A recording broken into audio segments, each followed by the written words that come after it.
Hi guys, welcome back to another episode of Rebuilding Portsmouth. Now, in the last episode we had a fairly decent month if you exclude the sort of weird result against Ipswich and the result in our live con, which was a bit of a shame, but we had beaten Fulham at home, so our home record lately has still been pretty damn good. I actually can't remember the last time we lost a home game. In fact, it was against last home game we lost was against West Brom on the opening day of the season, so that is actually a fairly decent record to lose only one home game so far. And we've started winning some away games, and that is hugely important. And we started off this month away at West Brom and got our revenge for that opening day defeat. Now, it came at a bit of a cost because we had injuries and a lot of, basically, John Marcus put us in front on 43 minutes. Now, we were playing Marcus in this game just because Sinclair is a little bit knackered, basically. And I felt it was, I don't know if he was on, no, I don't think he was even on the bench for this game. I had to bring on Glenn Oates as well in this one. We had, I think Osborne picked up a knock in this game too, which is why he then had to go off. But then Grant Nichols, who is starting to get a few more games for us now, made it 2-0 and on 68 minutes. The 20-year-old Welshman. Unfortunately, in the last couple of minutes, both Grant Nichols and Kieran Griffiths were both injured, and that was annoying. Ended up finishing the game with either 9 or 10 men. I can't remember. The point is we managed to get out with a win, and a 2-0 win and a clean sheet. Lovely result. Great win for us, and that is just... I love seeing those results. In the next game, though, we had our FA Cup tie away at Crewe, and this was a strange one in the sense that we started off pretty poorly against Crewe, and Adam Lafondra put Crewe ahead on 3 minutes. I still think the goalkeepers need work because they seem to just get dragged out of their goal way too easily. So the ball will move across the penalty area and they'll run all the way across, leaving the entire goal open. That doesn't happen in real life. And that's quite annoying, and that's how Lafondra scored the goal, basically. The ball was then played back across the goal, and Lafondra puts it into an empty net. There's no reason for a keeper to move all the way across and leave his entire goal open, especially when there's like six players on your team back defending the same box. What is he doing? That really does need fixing. Keepers shouldn't be moving that large amount. They generally kind of keep the angles right, but they seem to have their angles all wrong all the time. So that is frustrating. But the point is, later in the game, we changed a few things up, and Jed Wallace was able to sneak in and score another goal for us. And he's starting to get a few more goals now, the 25-year-old. And he is just some player, really. He's assists as well. It's just unreal. You'll notice that now you guys can see ages and stuff. In fact, you can see a lot more than you could before, actually, which is kind of cool. So I'm glad we've got that on here. So yeah, 25-year-old Jed Wallace. Now, meant we had to have a replay, and I was kind of hoping we could turn it around because we actually did start playing quite well against them. But bear in mind, they were very, very good to start with, but we changed up in the second half, went at them a bit, and nearly beat them. Not quite, though. In our next game, we travelled to Sheffield Wednesday, and I've got to tell you, they were just really, really good. That's all there is to it. Jerome Sinclair actually put us in front on 11 minutes, and that was a great start. And as you can see, his stats are really starting to improve. His finishing's gone up as well, which is good to see. Or I thought it had. Anyway, all his long shots have gone up too, which is awesome. Put us in front in 11 minutes. And then just before half-time, Jack Stobbs scored from a corner for Sheffield Wednesday, and it was a bit annoying because conceding from corners, I just don't think there's a way of stopping it. But then again, we are now playing with a new patch, and I have noticed a few things about this new patch that I'm not particularly a big fan of, which we will talk about when we get to the Birmingham game. And then this is something also I've noticed. I seem to be getting a lot more injury time than actually there is, if that makes sense. Like, it will display 1 minute injury time, and then they'll score a goal in the 49th minute of injury, like in the 4th minute of injury time. I think this time it was because of Ben Osborne's injury, but I've had a couple now where injury time just seems to go on way longer than it should do, despite there being no injuries, and that is a little bit annoying. Like, this one, fair enough, but there was a few occasions where I've seen it go on for like 5 minutes when it was like 2 minutes on the board and there's no injuries. It's really annoying. But there we go. Wait a minute, what we're talking about, we have to go back into that game. And then in the second half, Chris Maguire's penalty, as we were trying to sort of get ourselves back into the game, sort of killed us off. I mean, they were much, much better than us. If you look, we had 2 clear cuts, 1 half chance. They had 6 clear cuts and 6 half chances. They probably could have had more goals against us. Sometimes our strategy just does not work. We changed the formations around a little bit in this game. It just wasn't going to happen for us. They were just better than us on the day. And we have to hold our hands up and accept that. In our next game, we had the replay against Crewe, and this was a good performance. Once again, we had to come from behind. Adam Cummins put Crewe in front on like 4 minutes in this. I think it was 4 minutes. I can't believe I didn't even... Yeah, 4 minutes. But then, on 25 minutes, Jed Wallace gets himself in there again to make it 1-1. Thankfully, we made a few changes, and Jerome Sinclair actually came off because he was a bit knackered. We needed him for the league games. So John Marcus came on and actually found himself scoring the winner for us. And he's not got many goals this year, but to be fair, when you actually look at his league appearances for us, 1 start, 2 substitute appearances, 1 goal. He's still got a little bit of that about him. We have had a couple of transfer offers, but I would like to keep him around for a little bit just because he can finish. I mean, only 11, but, he's done well for us in the past, and he's still a legend of this series, I've got to tell you. Assists, stats-wise, I mean, we definitely deserved it, as you can see. Like, we had more shots, more chances, more half chances, more just about everything, really. Tackling, again, is a strong point on ours. And we basically just played the strategy that got us back into the previous game for the entirety of this game. And yes, okay, I know we went behind from a goal from a corner, but it didn't make any difference because we just kept on pummeling, and eventually we got ourselves the win. Which brings us through to the next round against Leeds, which is actually going to be the live comp game because it sort of reshuffled things today. In our next game, we played at home against Birmingham, and we lost at home to Birmingham. This is our first home defeat since the opening day of the season, and it was a piss take. Right, this is the thing I've noticed about the new patch. I don't know if you guys know this too, so if you have, then please feel free to let me know, because I don't want to be the only one that's having this problem. Offsides. Do they seem like you're getting them more frequently now? Like, in this game, we had no less than 5 goals disallowed for offside. 5. Like, these stats, okay, they had more shots on target, we had more shots or whatever, but we'll show you they had a few more half chances, I'll definitely agree with that. But my point is, we'd have had a lot more of these if it wasn't for 5 of them being disallowed. And I'm not saying that they weren't offside, but my point is, before, we weren't getting people constantly getting goals disallowed for offside because they weren't scoring offside goals. It's just, I don't know, really, really strange. George Moncur put Birmingham City ahead on 22 minutes, so I'm guessing he used to play for West Ham, before a double, I think it was, from Kyle McFarlane made it 3-0, and bear in mind, Birmingham are a really poor side in this league, and we've lost 3-0 at home to them. It's ridiculous. I mean, definitely the better side. Like, I mean, I say definitely. 2 clear-cut chances is key here. My point is that had our goals been allowed, there would have obviously been a lot more, but it's just really strange to have 5 goals disallowed in one game. I think it was a bit unfair to lose this one 3-0, but it's just one of those things. Sinclair didn't even start this game, I think. No, you'll also notice that there's another player's name here, and I will be talking to you about him in a sec. You'll have seen another couple, but I just want to talk to you about that, guys, in a sec. But then we went straight on to another away game, and this time we're actually playing a bit better on the road later. We've had a few. We've only had 2 home games basically this month, and the 4 away games. We've done alright in the away games. 2 wins and a draw, and obviously the defeat is Sheffield Wednesday. Against Wigan, who we beat early in the season, I really think we should have won this game by more goals. I know this may not look like it, but for me, we were just dominant in every facet of this game, and it was really frustrating to see us concede those 2 late goals, frankly. Jerome Sinclair put us in front with yet another goal, and that was a great start for us. It was good. Then Andre Björk scored his first goal for the club, and he's on loan from Chelsea, and I'll explain a bit more about him in a sec.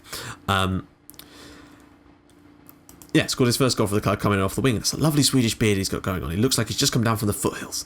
Kieran Griffiths made it 3-0 on 48 minutes. He looks kind of like a dark-haired Andre Björk, I've got to say. His stats are still flying up, which is awesome. 3-0 at this point, totally comfortable. Unfortunately, you get that same old, you score, immediately concede when Oriol Riera, who just seems to score against me no matter who he's playing for, in no matter what game. It's just ridiculous. I always concede goals when this guy's playing. Scored. Then we got ourselves back in front. Jerome Sinclair made it 4-1 at this point, and we were dominating the game. And in the last 10 minutes, we just, for some reason, despite the fact I was on defensive and not counter-attack or anything like that and waste time, we got caught up the pitch twice. Why? We shouldn't be up there at all. We had almost all of our players in their half of the pitch. We're playing defensive. It was ridiculous. But then Riera scored, and then Simon Cox made it 4-3, and I think we were a little bit unlucky to... bear in mind, there were so many clear-cut chances and half chances in this game. Look at this. They had 5 clear-cut chances and 5 half chances. We had 7 clear-cut chances and 8 half chances. I mean, admittedly, they had a lot of these late on, but the point is, I don't know, it just felt like 4-3 was a bit flattering to them in a way. But we did win the game, and Kieran Griffiths was superb. Scored a goal and assisted on 2 of them, I believe. Some of his little passes have been crazy good. And all that basically leaves us here. Still third in the league, and still only 2 points off of that automatic promotion spot. 8 points clear of dropping out of the playoffs. I just don't. I think we're going to get the playoffs this year. I really, really do. But we do need to sort of tighten up a little bit. And I'm tempted to start using our more defensive lineup in more games. Although I won't be doing it today because Leeds we just seem to always beat with the system that we play. So I'm going to go with that. Still, obviously, miles clear from the relegation zone. In fact, we're still 23 points clear of it, which is good. So that's the thing. Birmingham are down there, barely winning games, and yet we're able to beat us 3-0. It's just I guess their tactic just worked against us, but I don't know. I mean, our tactic worked too if we hadn't been offside all the damn time. Right, so the thing I wanted to talk to you guys about is transfers, and the key thing here is basically I've brought in 2 players in the transfer window. Basically, we got offered Andre Bjork by Chelsea, and usually I don't do this kind of thing. I think it's because Tony Bellamy got sick, and not sick, he just got complained all the time, so we just terminated his loan. He wasn't getting games anyway. I'd rather play Dominic Hyam anyway as a backup. So we sent him back, but then that gave Chelsea the chance to send us another guy. And then they offered us this guy, Andre Bjork. And my days is he good. Look at this, 18 finishing, 13 long shots. And as for this advanced forward role, I mean, wow. Okay, decisions and composure aren't superb, but they're still pretty decent. Anticipation and work rate, off the ball, passing, heading. First touches, I mean, 18 finishing. He's a great player. And I brought him in purely because, I don't want Sylvain Distan's opinion, I want Steve Weaver. Like, he's about as good as Jerome Sinclair in some senses, but I wanted to make sure that we could alternate and have a little bit of backup, and he's only 18, already worth 6.25 million quid. I didn't want to rely on Jerome Sinclair for the entire season, basically. I wanted to make sure that we had some backup in there, so we can kind of rotate those two. That's the idea, anyway. Although we've had a few injuries to, like, Musonda and Wallace, so Bjork's been filling in out on the right and left wing. The other guy I brought in is this guy. Now, I did a little bit of research in January, but we was unable to really find a decent sort of young with potential defensive midfielder. So we ended up going for a slightly older dude, and this is 32-year-old Samuel Shinaz. He's German, I'm guessing probably of Turkish descent. We brought him in, I think, from Bursaspor. 60,000 quid, like barely anything in terms of transfer budget. He is on a bit of wage though. In fact, he's on quite a lot of wage, but he's a decent defensive midfielder and he can play halfback. I did look at these kind of things. That's not what I'm talking about either. Halfback, defend, like first touch isn't brilliant, but he's still got pretty decent stats for the role I wanted to play. Basically, it's slightly better than Danny Hollands. We'll look for a better one in the summer, basically, especially if we do magically managed to go up. So yeah, that's basically my transfer business. So that is why Andre Bjork is at the club and it's Samuel Shinaz. So let's get into the match preview. We're going to go play against Leeds United. Shinaz won't be playing today because we're going to be starting with our more attacking lineup because that always seems to work against Leeds. It did last season and it has this season. I think we've beaten Leeds every single time we've played them so far, so I want that to continue today. So we're just going to switch to our normal one, do a quick pick to move some of the injuries around. So Musonda is back. Bjork, I'm tempted to start Bjork up front today. Hollands is in there. Is Shinaz on the bench? He is. Excellent. We've still got quite a few injuries. So Osborne is injured for a bit. Kenneth McAvoy is obviously still out and will be for quite some time. Dudgeon is also injured as well now, which is a bit frustrating. He's got like a hamstring problem, I think. So we're still a little bit light on our feet in terms of players, but we're still not doing too bad. I would like to, I don't know, I really can't wait to have McAvoy back. It's just, if he could just stay fit, him and Wallace are absolutely brilliant. Right. So that's the team we're going to go with. We're going to go with Bjork up front. I can bring Jerome Sinclair on. He's just a little bit more fresh, basically. So that is our plan here. Let's see if we can pull yet another win over Leeds. And this would get us into the FA Cup 5th round, bear in mind. So that's good for some money and good for sort of morale of the team, actually having a performance like that in order to get to that stage of a tournament, basically. So let's just get going with this. Right, I don't want too many games really because I don't want it to derail our playoff push, but it's nice to have a little cup run every now and then, so let's have a little go today. Let's just see what we can come up with, basically. I think we've beaten Leeds the 3 times that we've played them, and by 3-1 in almost all of those games as well, I think. So I'm hoping that today... Anthony Dobson is the guy that I'd love to sign if we get promoted, because he is unbelievable. And he plays for Leeds, and we could get him probably if we did get promoted, and he's the one I would like to play in that role, basically.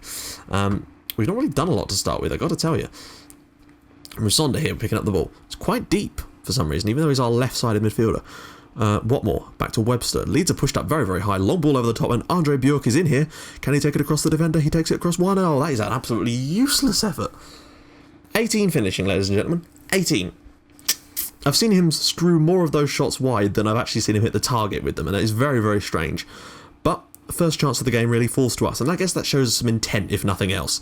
But I really don't want this to have to be one of those games where, like, we're capable of beating Leeds in every other situation except for this one today. But let's just see how things go. They've had a few chances early on, and go on, win that ball, or just let him walk past you. That's it. Good. Oh. Backman, and that looked like it came off him. All right. We've been pretty decent at defending corners, but we've still conceded a few from them this season. Good clearance. And in fact, very good clearance. Musonda is onto this. Oh, okay. That looked like we were going to get a good counter-attack going, but no. I'm just waiting to see. Like, we're actually doing all right. They just had that quick burst. If you actually look, we're having quite a few shots and chances. Oh, Holland's long throw. Ball in. What more? Can he flick it onto anyone? It can. Andre Bjork. 1-0 Pompey. Pompey 1. Leeds United 0. Andre Bjork with the goal. And I think we've been the better side so far in terms of actually creating. And that is the first step towards us getting to the next round of the FA Cup. And to be honest, getting to the 5th round would be pretty impressive for us this year when we're not really expected to get past the last round. Obviously we did, and happy with that. But we've, been given ties against teams in our division all the way through, and we've won them. So well done us. It's a good finish from Bjork, actually. Keeper nearly got there, but Bjork makes it 1-0 Pompey with his 2nd goal for the club. Hopefully we can kick on from that and grab a 2nd goal. Backman with the long ball up the pitch. I think if we go 2-0 up, that's going to be careful. Manton does it well there. Griffiths, can he knock it through? He's usually quite good in those areas, and he's lost the ball there, which is really quite poor play from Kieran Griffiths.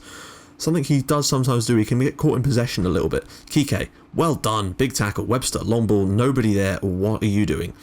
Just, you can do better than that. Don't just give the ball back to them. There we go again. Holland. Bjork. Griffiths needs to make a run. Come on. I hate that. Why are you not running into the space? I've got him set to get forward, and they do that. I hate it. Like, you could easily... Right, Wallace. Round the corner for Griffiths. All the way for Bjork. Great touch from Bjork, and what a finish from Bjork. It is 2-0 to Portsmouth, and Andre Bjork has his 2nd of the game and his 3rd for Pompey already. And I think now that he's actually getting a chance to play in his more favoured, striker role, he is doing very, very well here. And I think this is going to be another assist for Kieran Griffiths. Ball in here. Bjork with a lovely touch to set that up for himself, and it's 2-0 Pompey. Now, as long as we don't concede a goal before half-time, I'll be very, very happy. Looking exhausted. How can he be looking exhausted? It's the first half.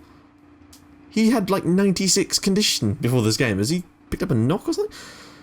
Hey. Either that or he's just got no stamina. What's his stamina like? 14. Okay. Unexplainable then. But the point is we're 2 goals up here. Assist from Kieran Griffiths and 1 from Jack Wobble, which is good to see. Let's just see if we can kick on in the second half. I don't want to play Bjork all the time because Sinclair is definitely... I want to keep him playing for us because after all he's a permanent signing and he needs to develop, and that's why I'm going to rotate the 2, so every game switch out one and put the other in. That's really poor. They've actually had more shots on target, Leeds, here, but we're creating the better chances. That is evident.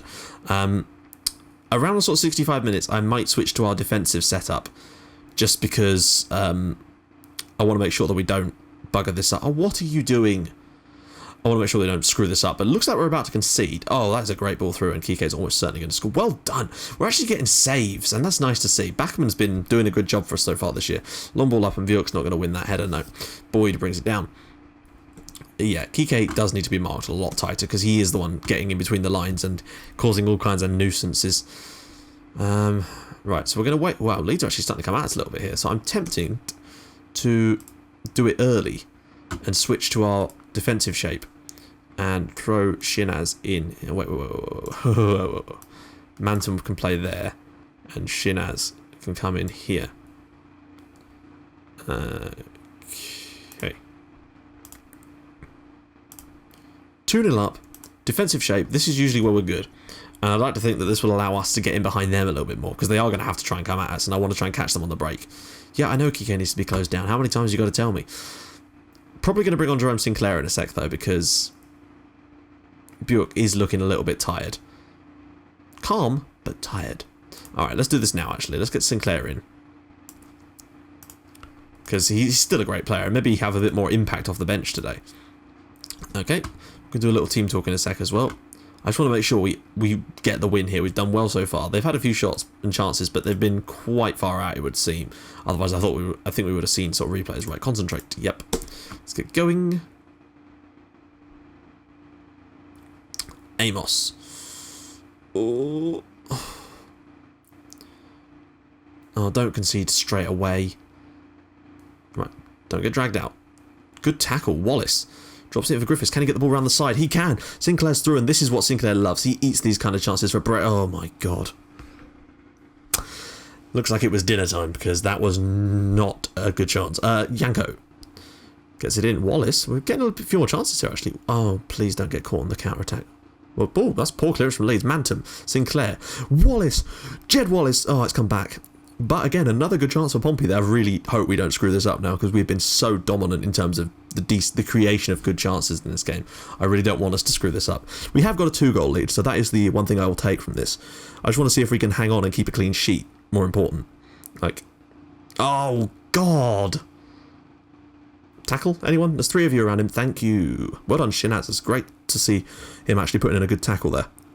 Already having an effect. Sinclair has dropped really wide here. Griffiths, and there's nobody in the centre to make a pass to at the moment. Mantum, somebody better make a run. Don't lose the ball. Shinaz is coming a bit further forward here. Can he find a good ball? No, he can't. That was absolutely useless.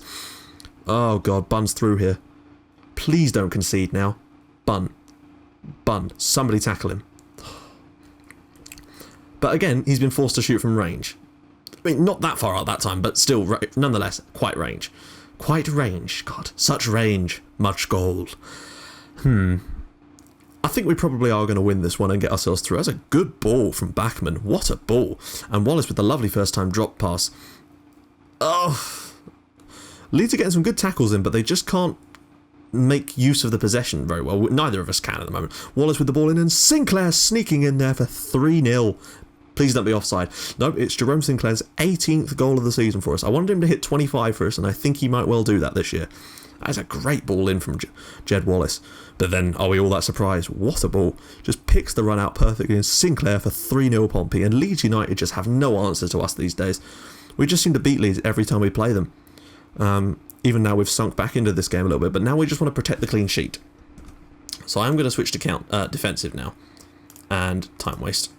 I know we're 3-0 up, but sometimes the clean sheet is good for confidence to the defenders. And I'd rather see us get a bit of confidence than have it. You know, I'd rather win this 3-0 than 4-1, let's put it that way.